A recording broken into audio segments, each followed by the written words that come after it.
കണ്ടോ നമ്മുടെ ഇപ്പോഴത്തെ കുഞ്ഞടുക്കള എങ്ങനെയാണെന്ന് കാണിക്കാൻ പറഞ്ഞില്ലായിരുന്നോ? ഇതാണ് നമ്മുടെ ഇപ്പോഴത്തെ കുഞ്ഞടുക്കള കേട്ടോ. ഇവിടെ നമ്മുടെ യൂട്ടിലിറ്റി ആണിത് ശരിക്കും. അതിനെ നമ്മളൊന്ന് അടുക്കളയിട്ട് തൽക്കാലത്തേക്ക് ഉപയോഗിക്കണം. നമ്മുടെ അടുക്കളയിൽ പണികൾ തീർന്നു വരെ. ഇപ്പം നമ്മൾ ദോശ ഒക്കെ തട്ടിക്കൂട്ടാട്ടോ.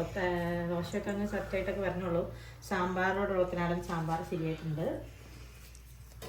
അത് ജസ്റ്റ് ഉരുളക്കിഴങ്ങും ക്യാരറ്റും പരിപ്പും മാത്രമുള്ള സാമ്പാർ. ദോശ ഇന്നൊരു ദിവസമായിട്ട് എനിക്ക് ഓഫ് ഉണ്ടായി. അപ്പോൾ ഇവർക്ക് ദോശ കഴിക്കണമെന്നൊക്കെ ഇന്നലെ അരച്ച് വെച്ചാണ്. അത് ശരിയായിട്ടൊന്നുമില്ല. ഇഡ്ഡലിയൊക്കെ ഭയങ്കര കുഞ്ഞായിട്ട് പോയിട്ടുണ്ട്. ദോശയും സാമ്പാറിലേക്ക് കാച്ചി വയ്ക്കാൻ വേണം. പിന്നെ ചമ്മന്തി അരച്ചിരിപ്പുണ്ട് കേട്ടോ. അപ്പോൾ ദോശയും ഇഡ്ഡലിയും സാമ്പാറും ചമ്മന്തി. അപ്പോൾ ഇവിടെ ആയിട്ടോ നമ്മൾ ചെറുതായിട്ട് സാധനങ്ങളൊക്കെ കൊണ്ടുവന്ന് സെറ്റ് ചെയ്ത് നമ്മുടെ വാഷിംഗ് മെഷീനോ ഫ്രിഡ്ജ് അങ്ങനത്തെ സാധനങ്ങളൊന്നും വന്നിട്ടില്ലേ. ഒരു കുട്ടി ഫ്രിഡ്ജ് നമുക്ക് കിട്ടിയത് കൊണ്ടുവന്ന് ടേബിൾ ടോപ്പ് ഫ്രിഡ്ജ് ആട്ടോ. അത് കൊണ്ടുവന്ന് മുകളിൽ വെച്ചിട്ടുള്ളൂ. അപ്പുറത്തെ റൂമിൽ വെച്ചിട്ട് ഞാനന്ന് പറഞ്ഞില്ലേ നമ്മൾ കിച്ചണിൽ നിന്ന് യൂണിറ്റ്സ് ഒക്കെ അഴിച്ചു കൊണ്ടുവന്ന് നമ്മളൊരു ഓഫീസ് റൂം സെറ്റ് ആക്കുന്നത്. അപ്പോൾ അതാണ് നമ്മുടെ ഇപ്പോഴത്തെ ബെഡ്റൂം. ആ റൂമിൽ നമ്മൾ കിടക്കും. എന്തായാലും നമ്മൾ കാച്ചി വയ്ക്കാം സാമ്പാറിനുള്ളത്. ജസ്റ്റ് ഉരുളക്കിഴങ്ങും ക്യാരറ്റും മാത്രമേ ഉള്ളൂ കേട്ടോ. 2 സവാളയും വേറെ ഒന്നും ഉണ്ടായില്ല. പരിപ്പ് വെച്ചിട്ട് അതങ്ങ് വെച്ചു. അപ്പോൾ ഞാൻ പറഞ്ഞത് എന്താണ്, നമ്മൾ ആ റൂമിലാണ് കിടക്കുന്നത്. മാട്രസ് നിലത്തിട്ട് കിടക്കും. രാവിലെ ആ വെച്ചതിനോട് വർക്ക് ചെയ്യാനോട്ടൊക്കെ ഇപ്പോൾ ആളോട് വർക്ക് ചെയ്യുമ്പോൾ തുണിയൊക്കെ അതിനകത്ത് ഇരിക്കണേ.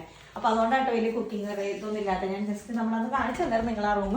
ഇതാണ് നമ്മുടെ റൂം കണ്ടോ. രാവിലെ ഓഫീസ് ഡെസ്ക് ആവും. പിന്നെ നമ്മുടെ മാട്രസൊക്കെ സൈഡിലുണ്ട് കേട്ടോ. രാത്രിയാകുമ്പോൾ ഇത് ബെഡ്റൂമാകും. രാത്രിയാകുമ്പോൾ ഇതിനകത്തേക്ക് ബെഡൊക്കെ വീഴും.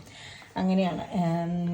ഇപ്പം ഞാൻ ജസ്റ്റ് ബ്രേക്ക് എടുത്തിട്ട് ടോയ്ലറ്റിലാണ്. അത് പുറത്തതിനായിട്ട് പോയി കാണാം. അപ്പോൾ ഇത്രയും സ്പേസ് നമുക്കുള്ളൂ. ആ റൂമും ഇതും. ഇവിടെ ഒരു ടോയ്ലറ്റ് ഉണ്ട്, അവിടെ ഒരു ടോയ്ലറ്റ് ഉണ്ട്. അത്രയാണ് നമ്മുടെ ഉള്ളത്. ഇവിടെയാണ് നമ്മുടെ കുക്കിംഗ് ഒക്കെ നടക്കുന്നത്. അപ്പോൾ നമ്മുടെ ദോശയും ചമ്മന്തിയും എന്താ പറഞ്ഞ ഒത്തനാടൻ സാമ്പാറും റെഡി ആയിട്ടുണ്ട്. പുറത്ത് നല്ല മഴയാട്ടോ. കാച്ച് മഴയുണ്ട്.